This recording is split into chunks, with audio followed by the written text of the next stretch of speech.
కాకినాడ సత్కలవాహిని 55వ వార్షికోత్సవం సంస్థ వ్యవస్థాపకురాలు ఇయుణ్ణి శ్రీనివాస్ సత్య జయంతి వేడుకలు ఘనంగా జరుగుతున్నాయి. అందులో భాగంగా కాకినాడ ఎన్ఎఫ్సిఎల్ రోడ్లో గల భక్తిరస సంగీత సంస్థ సత్కలవాహిని ఆడిటోరియంలో వీణాగానం వీణుల విందుగా సాగింది.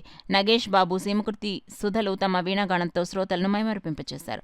ఈ సందర్భంగా సత్కలవాహిని వ్యవస్థాపక కార్యదర్శి ఈవి కృష్ణమాచార్యులు మాట్లాడుతూ సంస్థ కార్యక్రమాలకు సహకరిస్తున్న ప్రతి ఒక్కరికి కృతజ్ఞతలు తెలియజేశారు. ఈ కార్యక్రమంలో సత్కలవాహిని సభ్యులు, సంగీతాభిమానులు, రసజ్ఞులు, నగర ప్రముఖులు పాల్గొన్నారు. ఈ విధంగా నలిగిపోతుంది ప్రపంచం అంతా కూడా. కాబట్టి వృద్ధాశ్రమాలు, ఓల్డ్ ఏజ్ తక్కువ ఉన్నాయి. పెద్దోళ్ళు 60-70 చేయడానికి బాబాయ్ ప్రశాంతంగా ఉన్నాయి. ఇప్పుడు ఓల్డ్ ఏజ్ వ్యవస్థ కూడా భారతదేశం అసలు ప్రపంచం అర్థం పట్టినారు. ఓల్డ్ ఏజ్ అందుకని వాడు అక్కడ ఎందుకంటే కొడుకులు అందరూ ఉన్నా ఎక్కడ అమెరికాలో ఉన్న ఓల్డ్ ఏజ్ వచ్చేటప్పటికి మాకు హాయిగా ఉంటుందండి. ఎందుకంటే ఈ జీవితం హాయిగా ఉంటుంది. రోడ్డు కొల్లీకి అయిపోయారు. అప్పుడు వయసు ఒకే వయసు వాళ్ళు ఉంటారు కదా. నిన్ననే మనకి టీనేజ్ వ్యవస్థ వచ్చింది. ఓల్డ్ ఏజ్ అయిపోయింది, టీనేజ్ కూడా వచ్చింది. అంటే కొత్తగా అంటే ఈ పిల్లలు పాడకుండా టీనేజ్ ఆశ్రమాలు పెట్టాలని ఒక్కొక్కటి 15, 18, 20 దాకా వాళ్ళు ఉద్యోగాలు చేయడం. టీనేజ్ ఆశ్రమాలు వచ్చినాయి.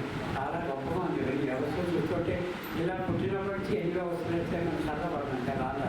ఇప్పటికే ఓల్డ్ ఏజ్లో కొన్ని ప్రపంచవ్యాప్తంగా కోట్ల ఉంటుందా. అందరూ చదువుతున్నాడు, అందరూ టెన్షన్. అది ఏదైనప్పుడు కూడా మన సంస్థ ఈ సంగీత కార్యక్రమాలు, కళాకృతి వింటే కంటే కాస్త ఆరోగ్యం బాగుంటుందని నాకు ఒక నమ్మకం. సమానురాలైన శ్రీనివాసమ్మ గారు, కృష్ణమాచార్యులు గారి తల్లి గారు, వారి సమక్షంలో ఒకసారి ఈ వేదికపై ఇంతకుముందు ఎక్కడో ఇంకో చోటు ఉండేది, అక్కడ కచేరీ చేశాను. అది వారికి నేనంటే ఎంతో పుత్ర వాత్సల్యం. రామచిత్రపురం వచ్చినప్పుడు నా దగ్గరికి వచ్చి చేసేప్పుడు కూర్చొని కబుర్లు చెప్పి పెడుతూ ఉండేవారు. మా కృష్ణమాచార్య గారికి నేను కాకినాడ షిఫ్ట్ అయినట్టు తెలియదు. ఈ మధ్యన ఎప్పుడో సభలో కలిసినప్పుడు చెప్పారు నాకు, నేను ఇక్కడికి వచ్చేసారా తెలిసింది నాకు, ఒకసారి సభలో వచ్చి వాయించాలని. అయ్యో అంతకంటేనా, తప్పకుండా వస్తానని చెప్పాను నేను. ఇంతవరకు సుధగారు వీణ వాయించారు, ఎంతో చక్కగా వాయించారు. వారి సాధనా పఠనంతా కూడా వీణ కనిపిస్తోంది. మంచి స్కూలు వారిది.